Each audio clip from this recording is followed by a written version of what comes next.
దానికి మహిమ కలుగును గాక. ప్రియ దేవుని బిడ్డలారా, ప్రతి ఉదయకాలం ఈ దినం దేవుని వాగ్దానం చూస్తూ దేవుని నామాన్ని మహిమపరుస్తున్న ప్రియ దేవుని బిడ్డలందరూ ప్రత్యేకమైన వందనాలు. దేవుని బిడ్డలారా, క్రిస్మస్ సంతోషకరమైన దినాల్లో మీరందరూ సంతోషంగా ఉండాలని, మీ పక్షాన దేవుడే ఉదయిస్తూ అద్భుతాలు జరిగించాలని మనస్ఫూర్తిగా కోరుకుంటూ ఈరోజు దేవాతి దేవుడు మనతో ఏం మాట్లాడుతున్నాడు చూద్దాం. పరిశుద్ధ లేఖన గ్రంథం నుంచి మత్తయి శుభవార్త 1వ అధ్యాయము 3వ వచనం చదువుకుందాం. యూదా తామారు నందు పెరేసును కనెను, తామారు రాహాబు నందు బోయాసును కనెను, బోయాజు రూతు నందు ఓబేదును కనెను, ఉరియా భార్యగా ఉండిన ఆమె యందు దావీదు సొలొమోనును కనెను, యాకోబు మరియు భర్త అయిన యోసేపును కనెను, ఆమె యందు క్రీస్తు అనబడిన యేసు పుట్టెను. ఈరోజు దేవుని బిడ్డలారా, ప్రభు అయిన యేసుక్రీస్తు యొక్క వంశావళి మనం చూస్తూ ఉంటే, ప్రభు అయిన యేసుక్రీస్తు యొక్క రాక ఎవరిని ఏర్పాటు చేసుకుని ఎవరిని నడిపించి ఎవరి ద్వారా ఈ భూమి మీదకు వచ్చాడు అంటే, ఇక్కడ కొంతమంది స్త్రీలను గురించి ప్రత్యేకంగా రాయబడి ఉంది. దేవుని బిడ్డలారా, అబ్రహాము యాకోబును కనెను, యాకోబు ఇస్సాకును కనెను, ఇస్సాకు యూదా వారి అన్నాదమ్ములను కని ఉండగా, దేవాది దేవుడు పురుషులను ప్రస్తావిస్తూ పురుషులను లేవనెత్తుతూ పురుషుల గురించి మరి కనినట్లుగా ఇక్కడ వంశంలో రాయబడి ఉంటూ ఉండగా, మరి ప్రత్యేకంగా మరి ఒక 5గురు స్త్రీలు మాత్రం ఇక్కడ ప్రస్తావించబడుతూ ఉన్నారు. వారు ప్రత్యేకించబడిన జనాంగంగా మనం చూస్తూ ఉన్నాం. 1 తామారు, 2వదిగా రాహాబు, 3వది మరి రూతు, 4 ఉరియా, మరి 5 మరియా మనం చూస్తూ ఉన్నాం. ఈ 5గురు కూడా మరి స్త్రీలుగా ఇక్కడ మనం చూస్తూ ఉన్నాం. దేవుని బిడ్డలారా, ప్రభు అయిన యేసుక్రీస్తు వంశావళిలో స్త్రీలను దేవుడు ఏర్పరచుకొని ప్రత్యేకంగా వారి పేర్లను గురించి ఇక్కడ ప్రస్తావించినట్లుగా మనం చూస్తూ ఉన్నాం. 2వదిగా స్త్రీల యొక్క జీవిత విధానం మనం చూస్తే బహు భయంకరమైన జీవిత విధానం.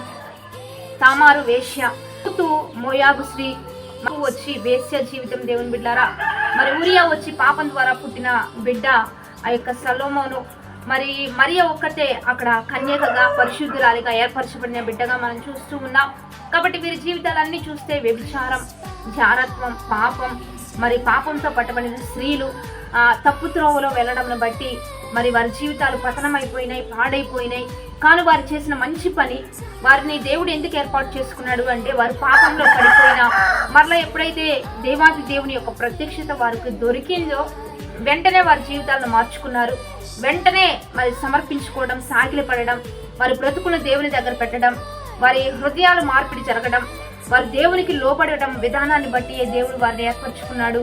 అంటే క్రీస్తుని ఎరగక పాపం చేసిన క్రీస్తు దొరికిన తదుపరి వారి జీవితాలను మార్చుకున్నారు, సమర్పించుకున్నారు, గత జీవితాన్ని వదిలేశారు, బ్రతుకులను విడిచిపెట్టారు. కాబట్టి దేవాతి దేవుడు వారిని ఏర్పరచుకున్నాడు, వారిని ఎంపిక చేసుకున్నాడు. వారిని కూడా ఆయన వంశంలో చేర్చుకొని వారి ద్వారా కూడా ప్రభు అయిన యేసుక్రీస్తు ఈ లోకానికి వచ్చినట్లుగా ఆయన వంశంలో గురించి, ఆయన తరముల గురించి రాయబడి ఉంది. ఈరోజు దేవుని బిడ్డలారా, ఈ లోకంలో మనం ఎంత శాపంలో ఉన్నా, పాపంలో ఉన్నా, మురికిలో ఉన్నా, మన పాపంలో ఒప్పుకొని విడిచిపెట్టబడితే దేవుని కనికరాన్ని మనం పొందుకుంటాం. కానీ వాటిని మరలా రిపీట్ చేస్తే దేవుని కృపను కోల్పోతాం. కాబట్టి ఈరోజు ఏ భయంకరమైన పాపంలో ఉన్నా పాపుల కొరకు వచ్చాడు, దీనుల కొరకు వచ్చాడు, శాపంలో ఉన్న వారిని విడిపించడానికి వచ్చాడు, బీదలకు సువార్త ప్రకటించడానికి ఆయన వచ్చి ఉన్నాడు. కాబట్టి ఈరోజు ఏ స్థితిలో మనం ఉన్నా మనల్ని ప్రేమించే దేవుడు, ఆశీర్వదించే దేవుడు, పాపాన్ని ద్వేషించేవాడు, పాపిని ప్రేమించేవాడు కనుక ఏ పాపంలో ఉన్నా పాపాన్ని విడిచిపెడుతూ దైవికంగా రాగలిగితే నీ వంశాన్ని ఏర్పరచుకుంటాడు, నిన్ను లేవనెత్తుకుంటాడు, నీలో నుంచి లోకరక్షకునిగా బయటకు రాగలుగుతాడు, లోకానికి పరిచయం అవుతాడు. దేవాతి దేవుడే దేవుడుగా కలిగిన జనులు ధన్యులు. వారు ఎవరైతే ఆయనను ముందు పెట్టుకుంటారో వారు గొప్ప కార్యాలు చూస్తారు, వారు అద్భుతాలు చూసేవారుగా దేవాతి దేవుడే వారిని వాడుకుంటాడు, ఎంపిక చేస్తాడు. కాబట్టి ఈరోజు ఏ బ్రతుకులో ఉన్నా నిన్ను దేవుడు దీవించాలా, నిన్ను ఆశీర్వదించాలా, నీ బ్రతుకును కూడా మార్చాలా. మరి యేసుక్రీస్తుని నిజమైన దేవునిగా అంగీకరించు. ఈ ప్రతి శాపాన్ని ఆయన ఎదుట ఒప్పుకొని విడిచిపెట్టగలిగితే దేవుని కృపను పొందుకుంటావు, దేవుని ఆశీర్వాదంలో నీవు ఉంటావు. కాబట్టి యేసుక్రీస్తు వంశావళిలో ఈ రీతిగా అద్భుతమైన గొప్ప స్త్రీలుగా వీరిని దేవుడు ఆశీర్వదించాడు, లేవనెత్తాడు, నిన్ను లేవనెత్తగలడు. కాబట్టి ఇచ్చిన వాగ్దానాన్ని బట్టి జ్ఞానం తెచ్చుకుందాం, ప్రార్థన చేద్దాం.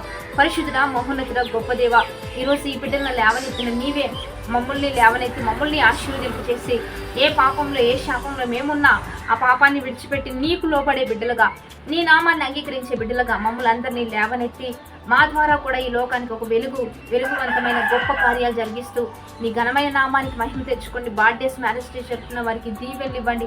శుభములు ప్రకటిస్తూ నీ గొప్ప నామానికి మహిమ తెచ్చుకోమని, ఈరోజు వృత్తి, వ్యాపారాలు, చేతి పనులు ప్రతి విషయంలో ఘనకార్యాలు జరిగించమని, మా బ్రతుకు దినములన్నిటా కృపాక్షేమంలో ఉండినట్లుగా సహాయం చేయమని, మేము ధన్యులుగా ఆశీర్వాదానికి అర్హులుగా మార్చబడినట్లుగా కృప చూపించమని నజరేయుడైన యేసుక్రీస్తు నామం పేరట అడిగి వేడుకొని ప్రార్థిస్తూ ఉన్నాము గొప్ప తండ్రి.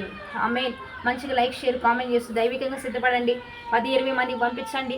మరి ఉదయకాలం 4 నుంచి 5 వరకు ఆరాధన. మరి క్రిస్మస్ ఆరాధన డిసెంబర్ 25 ఉదయకాలం 4 నుంచి 5 గంటలకి ఉదయకాలపు ఆరాధన. మధ్యాహ్నం 11:30 నుంచి 2 గంటల వరకు మధ్యాహ్నపు ఆరాధన. మీరందరూ కలుసుకోవచ్చు. జేపీఎం మినిస్ట్రీస్ యొక్క చర్చి ప్రాంగణంలో, ప్యార్లీ పట్టణంలో ఈ ఆరాధన జరిగించబడుతూ ఉన్నాయి.